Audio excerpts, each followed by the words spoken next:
Hello everyone. तो आप लोग ने देखा क्या कि इससे पहले वाले वीडियो में हमने प्लांट में रेस्पायरेशन के बारे में, है ना, क्लास 11th के लिए कुछ देखा था। इंट्रोडक्टरी कह सकते हैं। उसमें समझाया गया रेस्पायरेशन क्यों जरूरी है, रेस्पायरेशन पौधे और जंतुओं में रेस्पायरेशन में क्या डिफरेंस है ना।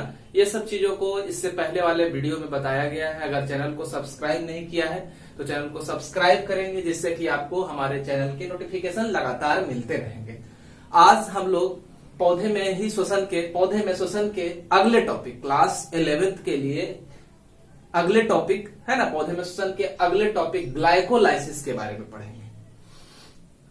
ग्लाइकोलाइसिस चाहे ऑक्सीशोषण हो या अनऑक्सी, ये भी विस्तार से पिछला वीडियो में दिया हुआ है। तो ऑक्सीशोषण हो या अनऑक्सीशोषण हो, दोनों शोषण के का पहला स्टेज जो होता है वो क्या होता है, समान होता है। और ये कहां संपन्न होता है, तो साइटोप्लाज्म में कंप्लीट होता है। ये कहां कंप्लीट होगा, साइटोप्लाज्म में। तो साइटोप्लाज्म में कंप्लीट होने वाले इस प्रोसेस को क्या कहा जाता है, ग्लाइकोलाइसिस कहा जाता है। क्या कहते हैं, ग्लाइकोलाइसिस कहते हैं। जो साइंटिस्ट इसके ऊपर अपना मत दिए, इनके ऊपर अपना चर्चा किए, उसके अनुसार से इसका पाथवे का नाम भी रखा गया है ना। इसे क्या कहा जाता है, Embden Meyerhof system of glycolysis. Embden Meyerhof system of glycolysis या एम्बेडेड मेयर-हॉफ पार्टनर्स पाथवे, है ना। जो डिस्क्राइब इन साइंटिस्ट ने किया, उन्हीं के नाम पर इस पाथवे का नाम को रखा गया। ठीक है, तो इस ग्लाइकोलाइसिस के प्रक्रम को हम समझ गए कि इसमें होना क्या है। पहला वर्ड है ग्लाइकोज, ग्रीक वर्ड है, और ग्लाइकोज का मतलब क्या होता है, शुगर। लाइसिस का मतलब क्या है, डिवीजन है, स्प्लिटिंग है, टूटना है ना। तो इस प्रक्रम में ग्लूकोज के मॉलिक्यूल्स जो होते हैं वो क्या होते हैं, टूटते हैं। ग्लूकोज के मॉलिक्यूल्स क्या होंगे, टूटेंगे। तो ग्लूकोज के मॉलिक्यूल्स जो है वो टूट जाते हैं, ग्लूकोज का निम्नीकरण होता है, और ग्लूकोज अंततः टूट करके क्या बनाते हैं, पायरुविक अम्ल। लास्ट में ये क्या बनाते हैं, पायरुविक अम्ल। यह पूरी प्रक्रिया में कोई भी एमिनो एसिड अपने नॉर्मल फॉर्म में नहीं होता है, वह आयोनिक रूप में पाया जाता है। जैसे पायरुविक अम्ल जो है वो पायरुवेट में पाया जाएगा, है ना। तो इस तरह से सभी जो है वो किस रूप में रहेंगे, आयोनिक फॉर्म में रहेंगे। पायरुवेट यानी कि पायरुविक एसिड का आयन ही यहाँ पर क्रियाशील होगा, और यह सारा प्रक्रम कहाँ होने वाला है, कोशिका द्रव्य में संपन्न होने वाला है। सारा प्रक्रम क्या होगा, कोशिका द्रव्य में होगा। हम जानते हैं कि कोशिका के अंदर, कोशिका द्रव्य में लगभग 60% जो है वो क्या है, वाटर है। और लगभग मेटाबॉलिक एक्टिविटी, किसी भी सेल को एलाइव बनाए रखने के लिए जितना कुछ संपन्न होता है वो कहाँ होता है, कोशिका द्रव्य में ही होता है। तो अब हम लोग ग्लाइकोलाइसिस के स्टेप को देखेंगे, कितने सारे, टोटल 10 स्टेप में हमारा ग्लाइकोलाइसिस कंप्लीट होता है। टोटल 10 स्टेप में ग्लाइकोलाइसिस कंप्लीट होता है। तो आप फर्स्ट देखें, फर्स्ट इसका पार्ट जो है वो क्या कहलाता है, फर्स्ट फॉस्फोरिलेशन के नाम से जाना जाता है ना। पहला फॉस्फोरिलेशन कहा जाता है इसको। और इसमें होता क्या है, तो इस प्रक्रिया में, हर प्रक्रिया के लिए क्या चाहिए, ऊर्जा चाहिए। तो ऊर्जा कैसे प्राप्त होगी, तो एटीपी के विखंडन से प्राप्त होगी। एटीपी टूट करके एनर्जी को प्रोवाइड करेगा। हमारा मॉलिक्यूल्स क्या है, रॉ मटेरियल क्या है, जिसके ऊपर ग्लाइकोलाइसिस होना है, यानी कि ग्लूकोज का विखंडन होना है। तो ग्लूकोज सबसे पहले हेक्सोकाइनेज एंजाइम जो साइटोप्लाज्म में अवस्थित है, यहाँ पर जितने सारे एंजाइम्स जो है वो सब साइटोप्लाज्म में मौजूद है ग्लाइकोलाइसिस को कंप्लीट कराने के लिए। तो सबसे पहले ग्लूकोज जो है हेक्सोकाइनेज एंजाइम की मदद से टूट जाएगा। किसमें, ग्लूकोज 6 फॉस्फेट में। ग्लूकोज किसमें टूटेगा, तो ग्लूकोज 6 फॉस्फेट में टूटेगा। और यहाँ पर पहले से जो एटीपी मौजूद है वह टूटेगा एडीपी में, फॉस्फेट बॉन्ड टूटेगा और वहां से एनर्जी रिलीज होगा, है ना। एटीपी टूटेगा, एडेनोसिन ट्राइफॉस्फेट टूटेगा, तो बचेगा एडेनोसिन डाइफॉस्फेट। एक फॉस्फेट साइटोप्लाज्म में रिलीज हो जाएगा, और उस फॉस्फेट के बॉन्ड के टूटने की वजह से जो एनर्जी होगा, उस एनर्जी से हमारे ग्लूकोज हेक्सोकाइनेज एंजाइम के द्वारा टूटेगा और ग्लूकोज 6 फॉस्फेट का फॉर्मेशन करेगा। पहला स्टेप, कोई कंफ्यूजन है ना। ग्लाइकोलाइसिस एकदम आसान है, बस इक्वेशन के द्वारा ही आपको समझाया गया है, ज्यादा इसमें कुछ नहीं लिया गया है, जिससे कि आसानी से आपको क्या हो जाए, समझ में आ जाए, इक्वेशन के द्वारा है। और स्टेटमेंट खुद बना सकते हैं, है ना। दूसरा है प्रोसेस समावयीकरण, आइसोमेराइजेशन। सेकेंड स्टेप को क्या कहा जाता है, समावयीकरण कहा जाता है, आइसोमेराइजेशन कहा जाता है। आइसोमेराइजेशन में क्या होता है, हमारे पास अब रॉ मटेरियल क्या था, ग्लूकोज 6 फॉस्फेट। तो ग्लूकोज 6 फॉस्फेट को टूटना है फॉस्फोहेक्सोज आइसोमरेज एंजाइम के द्वारा। ग्लूकोज 6 फॉस्फेट टूटेगा किसकी मदद से, फॉस्फोहेक्सोज आइसोमरेज एंजाइम की सहायता से। फॉस्फोहेक्सोज आइसोमरेज एंजाइम की सहायता से यह टूटेगा और फ्रुक्टोज 6 फॉस्फेट का फॉर्मेशन करेगा। ठीक है, आइसोमेराइजेशन में फ्रुक्टोज 6 फॉस्फेट, बस संरचना बदल गई है ना, चीज वही है। तीसरा चीज स्टेप जो है सेकेंड फॉस्फोरिलेशन, इसमें क्या होता है, सेकेंड फॉस्फोराइलेशन में क्या होना है, तो सेकेंड फॉस्फोराइलेशन में हमारा फ्रुक्टोज 6 फॉस्फेट है, हमारे पास क्या है, फ्रुक्टोज 6 फॉस्फेट है, इस पर काम करेगा फॉस्फोफ्रुक्टोकाइनेज। कौन सा एंजाइम, फॉस्फोफ्रुक्टोकाइनेज एंजाइम काम करेगा, तब यह बदल जाएगा फ्रुक्टोज 1,6 बाइफॉस्फेट में। ये बदल जाएगा किसमें, फ्रुक्टोज 1,6 बाइफॉस्फेट में, है ना। और यहां पर भी एनर्जी के लिए, है ना, हम देख रहे हैं अभी तक 2 एटीपी एनर्जी का कंज्यूम हो चुका है, साइटोप्लाज्म की एनर्जी का।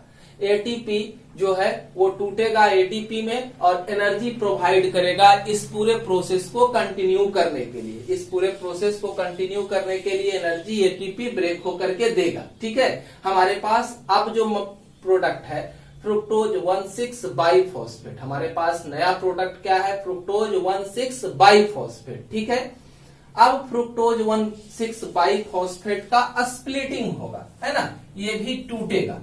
फ्रुक्टोज 1,6 बाइफॉस्फेट भी क्या होगा, वो भी टूटेगा। ठीक है, तो ये जब टूटेगा तो इसको तोड़ने के लिए हमारे पास एंजाइम चाहिए, एल्डोलेज। कौन सा एंजाइम चाहिए, एल्डोलेज चाहिए।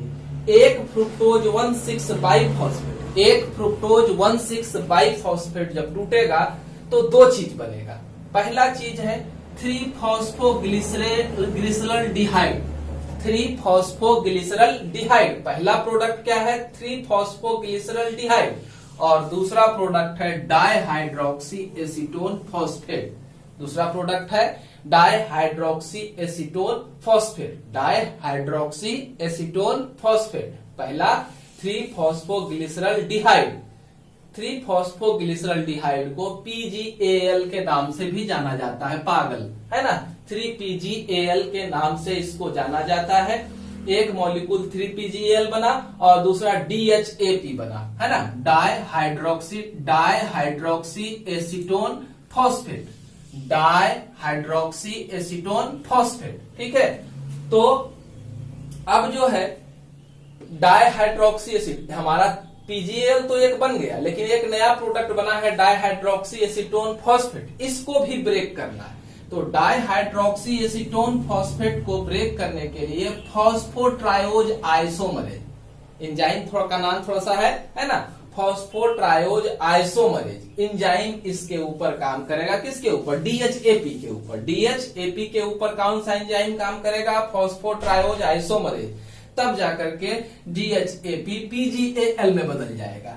किसमें बदल जाएगा, PgAl में। इस तरह से फ्रुक्टोज 1,6 बाइफॉस्फेट जब अंततः टूटा तो 2 मॉलिक्यूल PgAl का फॉर्मेशन हुआ। 2 मॉलिक्यूल PgAl का फॉर्मेशन हुआ, है ना। पहली बार क्या बना था, फ्रुक्टोज 1,6 एल्डोलेज एंजाइम से टूटा तो PgAl और DHAP बना। DHAP को पुनः तोड़ा गया फॉस्फोट्रायोज आइसोमरेज के द्वारा, तो यह PgAl में बदल गया, 3-PgAl में बदल गया। ठीक है, तो इस तरह से 2 PgAl हमारा बना 4 स्टेप में। ठीक है, अब 5th स्टेप है। 5th स्टेप जो है फॉस्फोराइलेशन के नाम से जाना जाता है। इसे क्या कहते हैं, फॉस्फोराइलेशन कहते हैं, है ना। तो ये फॉस्फोराइलेशन में क्या होता है, इस फॉस्फोराइलेशन में क्या होना है, तो इसमें हमारे पास क्या है, पीजीएल है। कितना है, 2 मॉलिक्यूल पीजीएल है। ठीक है, तो इसमें हमारा जो पीजीएल है, फॉस्फोग्लिसरॉल्डिहाइड जो है, उस पर काम होगा ग्लिसरॉल्डिहाइड 3 फॉस्फेट डिहाइड्रोजिनेज। एंजाइम का नाम क्या है, ग्लिसरॉल्डिहाइड 3 फॉस्फेट डिहाइड्रोजिनेज। एंजाइम का नाम क्या है, ग्लिसरॉल्डिहाइड 3 फॉस्फेट डिहाइड्रोजिनेज, है ना। यह ग्लिसरॉल्डिहाइड 3 फॉस्फेट डिहाइड्रोजिनेज एंजाइम काम करेगा पीजीएल पर। ठीक है, तब यह बदलेगा 1,3 बायफॉस्फोग्लिसरेट में। किसे बदलेगा, 1,3 बायफॉस्फोग्लिसरेट में। कितना, 2, है ना, क्योंकि हमारे पास 2 मॉलिक्यूल पीजीएल है, इसलिए हमें 2 1,3 बायफॉस्फोग्लिसरेट की प्राप्ति होगी। और इसके लिए साइटोप्लाज्म में जो टूटने एटीपी, जो फॉस्फेट बचा हुआ था हमारे साइटोप्लाज्म में यहां बनने के बाद और यहां के बाद, तो वह फॉस्फेट जो है वापस कंज्यूम कर लिया जाएगा इसके द्वारा, है ना। और वापस फॉस्फेट जब कंज्यूम हो जाएगा तो क्या होगा, NADP जो है, अब यहां पर 3PGAL जो था वो अपना 2 हाइड्रोजन को भी खोएगा, है ना। फॉस्फेट ऐड होगा और हाइड्रोजन को खोएगा। एक PGAL जो है 2 हाइड्रोजन का लॉस करेगा और इस तरह से 2 PGAL टोटल 4 हाइड्रोजन को लॉस करेंगे, है ना, और 4 इलेक्ट्रॉन रिलीज करेंगे। अब ये जो हाइड्रोजन रिलीज है, ये हाइड्रोजन पहुंच जाएगा इलेक्ट्रॉन ट्रांसपोर्ट सिस्टम में। ये हाइड्रोजन कहां पहुंच जाएगा, इलेक्ट्रॉन ट्रांसपोर्ट सिस्टम में, ETS में। और वहां पर 2 हाइड्रोजन से, ETS में 2 हाइड्रोजन से 3 ATP बनेगा। ETS में 2 हाइड्रोजन से 3 ATP। हमारे पास टोटल हाइड्रोजन लॉस 2 PGL है, तो 2 PGL के वजह से 4 हाइड्रोजन मुक्त हुआ, तो 4 हाइड्रोजन से 2 हाइड्रोजन से 3 ATP, तो 4 हाइड्रोजन से 6 ATP की प्राप्ति होगी, है ना। कितनी ATP की प्राप्ति होगी, 6 ATP की प्राप्ति होगी। तो अभी तक हम लोगों ने 2 ATP को कंज्यूम किया था, 2 चला गया, 4 बचा हुआ है। ठीक है, इस तरह से फॉस्फोग्लिसरॉल्डिहाइड का काम हुआ। अब हम लोग चलते हैं आगे, फॉर्मेशन ऑफ ATP के बारे में देखते हैं। अब क्या है, हमारे पास प्रोडक्ट जो है 1,3 बाइफॉस्फोग्लिसरेट था। हमारे पास प्रोडक्ट क्या है, 1,3 बाइफॉस्फोग्लिसरेट। क्या है, 1,3 बाइफॉस्फोग्लिसरेट।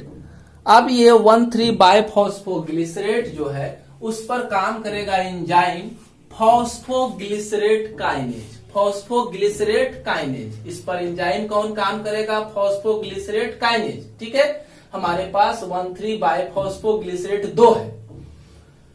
तो अब ATP, हमारे साइटोप्लाज्म में जो ATP था, है ना, उससे हमारा फॉस्फेट क्या हो जाएगा, फिर वापस जुड़ जाएगा। तो ये जो फॉस्फेट जुड़ेगा, तो ये फॉस्फेट यहां पर जुड़ा था, है ना, तो ये फॉस्फेट जो जुड़ेगा तो फिर यहां पर आकर के क्या हो जाएगा, ATP का फॉर्मेशन होगा। हमारे पास 2 मॉलिक्यूल है ये, वो फॉस्फोग्लिसरेट, तो टोटल 2 ATP का फॉर्मेशन होगा।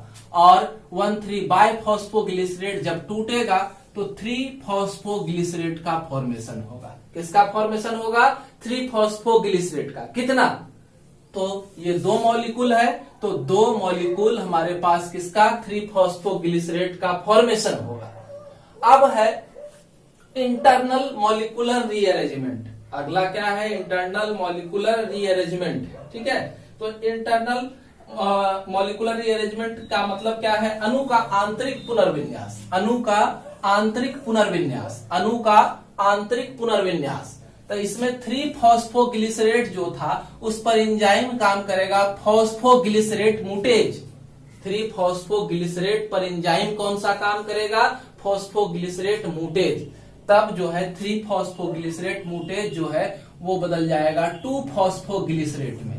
किसे बदलेगा, 2 फॉस्फोग्लिसरेट में। 3 फॉस्फोग्लिसरेट कितना था, 2 था, तो 2 फॉस्फोग्लिसरेट का 2 मॉलिक्यूल बनेगा। 2 फॉस्फोग्लिसरेट का 2 मॉलिक्यूल बनेगा और इस तरह से फिर क्या होगा, डिहाइड्रेशन होगा। ये 2 फॉस्फोग्लिसरेट मॉलिक्यूल्स जो है वो वाटर का, एक अणु वाटर का लॉस करेगा और इसमें इनोलेज एंजाइम मदद करेगा तब इनोलेज एंजाइम के मदद से यह बदल जाएगा फॉस्फोइनोल पाइरुवेट में। फॉस्फोग्लिसरेट बदल जाएगा किसमें? फॉस्फोइनोल पाइरुवेट में। कितना मॉलिक्यूल?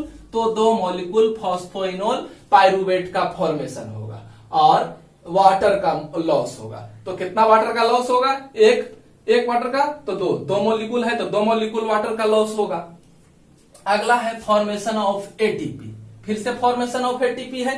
तो अब फॉस्फोइनोल पाइरुवेट पर एंजाइम काम करेगा पाइरुवेट काइनेज।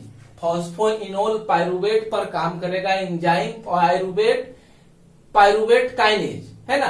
तो यह बदल जाएगा इनोल पाइरुवेट में। किसे बदल जाएगा? इनोल पाइरुवेट में, है ना। और साथ में एडीपी जो साइटोप्लाज्म में मौजूद है वह बनाएगा एटीपी का फॉर्मेशन करेगा। हमारे पास इनोल पाइरुवेट का मॉलिक्यूल 2 है तो 2 अणु से 2 एटीपी का फॉर्मेशन होगा। यहां पर भी कितना? तो 2 एटीपी का फॉर्मेशन हुआ, ठीक है। उसके बाद क्या है? Formation of pyruvate. अंत में जो है इनोल पाइरुवेट कन्वर्ट हो जाएगा पाइरुवेट में। इनोल पाइरुवेट कन्वर्ट हो जाएगा पाइरुवेट में और जिसे कीटो पाइरुवेट भी कहते हैं, है ना। तो ये हमारा कि पाइरुवेट का फॉर्मेशन हो गया। अब ये पाइरुवेट जो है वो क्रेब्स साइकिल में एंटर करेगा, हमारा साइटोप्लाज्म से निकल जाएगा, माइटोकॉन्ड्रिया की ओर बढ़ेगा, है ना। तो ग्लाइकोलाइसिस के रिजल्ट में हम लोग देखते हैं कि एक ग्लूकोज से कितना पाइरुवेट, इस हिसाब से आ रहे हैं तो 2 मॉलिक्यूल फॉस्फोइनोल पाइरुवेट बना था, 2 मॉलिक्यूल इनोल पाइरुवेट बनेगा और फिर इससे 2 पाइरुवेट का फॉर्मेशन होगा। टोटल शुद्ध लाभ कितना हुआ एटीपी का? 2 एटीपी का, है ना।